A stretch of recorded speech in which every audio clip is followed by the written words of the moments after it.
داسې دې ویلي وو چې هغه زولنې چې زموږ په لاسونو کې به پرتې وي دغه زولانې به زموږ ملګري په فاتحانه انداز باندې د نمونې دپاره په لاسونو کې ساتي او د هغو پنجرو مخې ته به موږ د اسلحې سره ولاړ وو دا به خلکو ته جنون او لیونتوب ښکارېده خو د زندان له زولنو سره اشنا یو یقینا کله وارې به چې تحقیق ته چې ته ویوړې وخت به ډېر و دا هغه زولنې به م شمار کړې په رښتونې معنا د دې مصداق چې دا څوک کړی دي اینه وروسته به م بیا په دې باندې سبحان الله ذکر دی الله کو کې به م پرتې وي او ذکر به م ورباندې کېده الله عز وجل د همغه مظلومیت شپې د مظلومو انسانانو د الله واورېد اوس داسې بې قدره پرتې دي اوس زولنې شته خو مظلوم بندیان الله آزاد کړي دي دغه پنجرې نه زه راویستم ظالمانو بیا زولنې م راچولې وې مظاهره وه غټه په دې ځای کې تختولم که نه امریکایانو لاسو نیولی دغه پنجرو یوه مظاهره شروع کړه بس مظاهره شروع کړه ملا په صفت باندې هم دغه بندیانو فارقیانو هم زړه بدېده که نه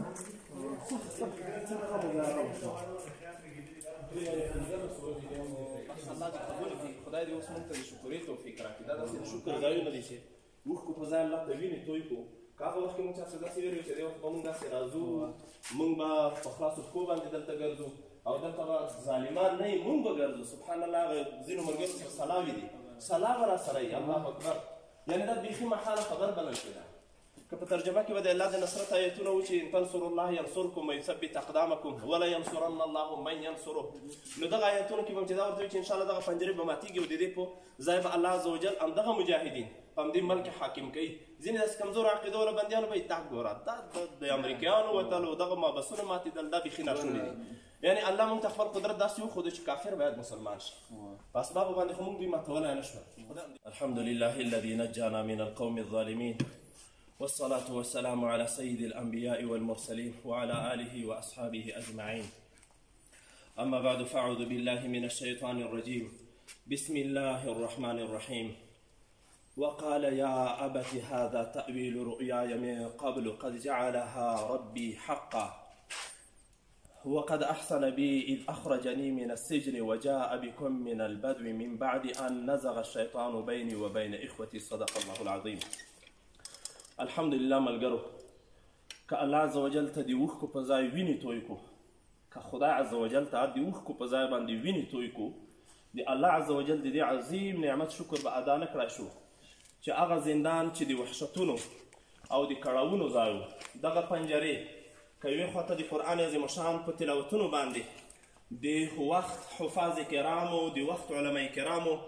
دغه قاري صاحب دوی دغه مولي صاحب دوی هلته مولي صاحب د اکثریت ملګرو که په تلاوتونو د خدای عز وجل په ذکرونو باندې مالامالې ساتلې وي خو بلې خواته دغه ځایونه د ظالمانو د امریکایي ظالمانو د وحشتونو ځایونه هم وو دغه پنجرو کې تقریبا د طالب العلم نه ونیسه ان تر شیخ الحدیثه پورې علماو وخت تېر کړی دغه پنجرو کې ظلمونه شوي دي په دې پنجرو کې لوږې تېرې شوي دي په دې پنجرو کې داسې وخت تېر شوی چې تقریبا 10 ورځو نه نیولې تر 15 ان داسې هم شوي دي چې تر 1 میاشتې پورې ډوډۍ بندیانو نه ده لیدلې داسې وخت راغلی چې 1 میاشتو پورې ډوډۍ نه ده لیدلې او خلک یې جزایي کړي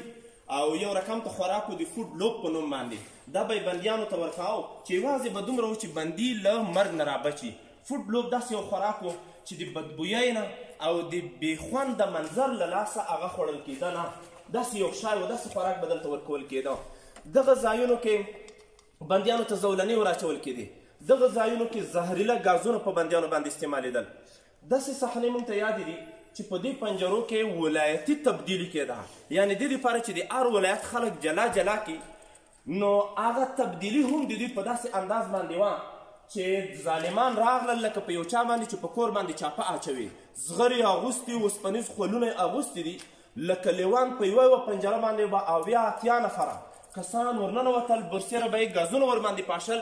او پړ مخې بندیان وغورځول لاسونه او پښې په هغه پلاستیکي زولنو باندې چې هغه ښه ورکلکېږي نو داسې لکه یو سړي نه چې مړی جوړ کړي داسې د بندیان ویستل اخواته د هغه میدان د لمر ته به یې ویستل دا د دوی هغه ولایتي تبدیلي وه چې دوی ولایتي چینج ورته وایي د دې لپاره چې د هر ولایت بندیان بدل کړي یعنې یوه اسانه خبره ده د دوی تعذیب نه و دا نفس هغه د بندیانو بدلي وه چې د هر ولایت بندیان په بېل بېل ځای کې واچوي الحمدلله الحمدلله که په هغه وخت کې موږ چاته دا ویلي وه چې یوه ورځ به داسې راځي چې مولي صاحب محترم به د اصلحې سره چې دا د موږ امیر ده د اصلحې سره به ولاړي. قاري صاحب ظاهر چې دلته یې نوم قاري صاحب ډیوه خان و، نو قاري صاحب به دلته ولاړې د اصلحې سره ملګري به ورسره وي او انډیوالان به ورسره وي. حتی که د ده چې کوم موټر ده هغه موټر به ان تر مابس راځي. اوس چې د مابس نه وځي دلته موټر د ده ولاړ ده، دا به راځي، دا به جنون، دا به لیونتوب، دا به بیخي د عقل نه لرې خبرې بلل کېدي. که داسې دې ویلي وي چې هغه زولانې چې زموږ په لاسونو کې به پرتې وي، دغه زولانې به زموږ ملګري په فاتحانه انداز باندې د نمونې دپاره په لاسونو کې ساتي او د هغو پنجرو مخې ته به موږ د اصلحې سره ولاړ وو. دا به خلکو ته جنون او لیونتوب ښکارېده. خو په دغو پنجرو کې لکه دغه مخامخ پنجره چې دا 14مه پنجره د چارلي د جیل بلل کېږي، دلته دا یو فن چې دلته کتابونه هم ښکاري. د هغه کتابو لاندې خپله ما دلته 20 میاشتې تېرې کړي دي. 20 میاشتې په دې یو ځای کې موږ تېرې کړي. بیا به دلته ترجمه کېده ولینصرن الله من ینصره، دغه آیتونه به تلاوت کېدل. دا به ویل کېدل شو قل للذین کفروا ستغلبون وتحشرون الی جهنم وبئس المهاد. کافرانو ته ووایه چې تاسو به شکست خورئ او تاسو به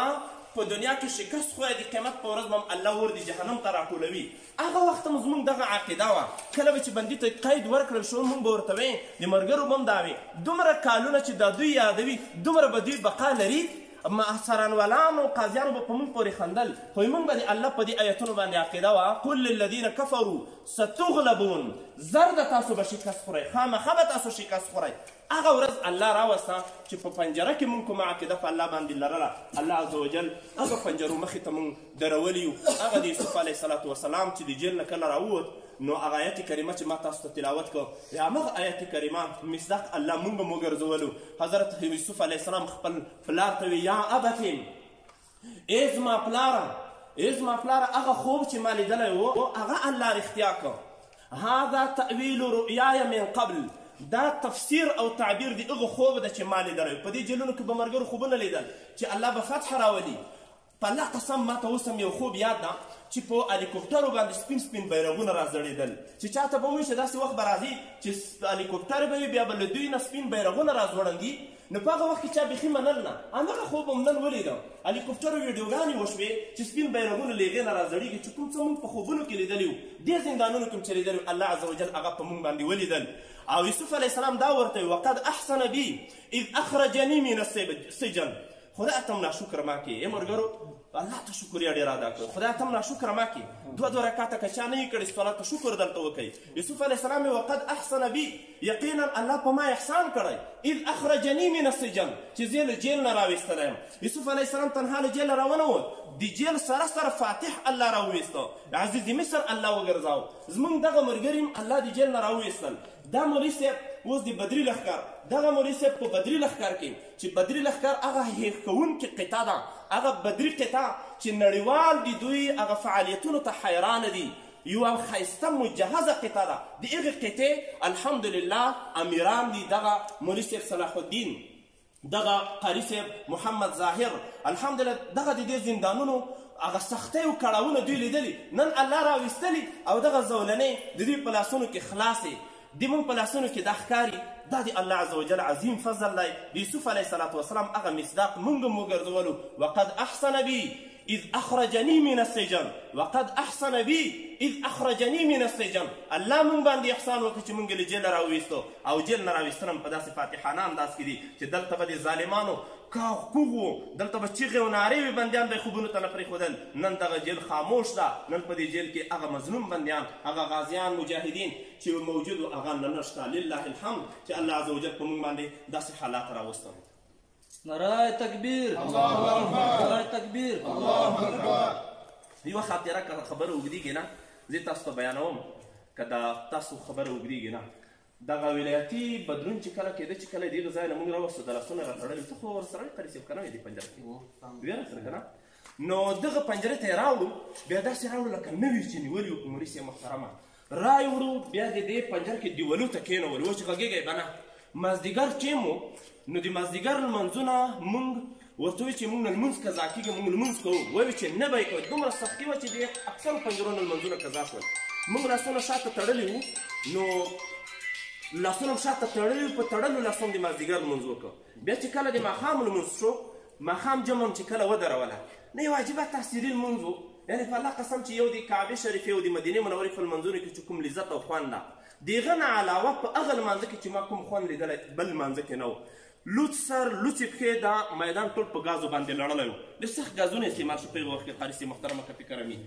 نو ولاړو شاته صف ولاړو نو دوی اول پرېښودلو نه موږ ورته ویل نه نه خامخا اذان هم کوو دا د موږ مذهبي خبره ده.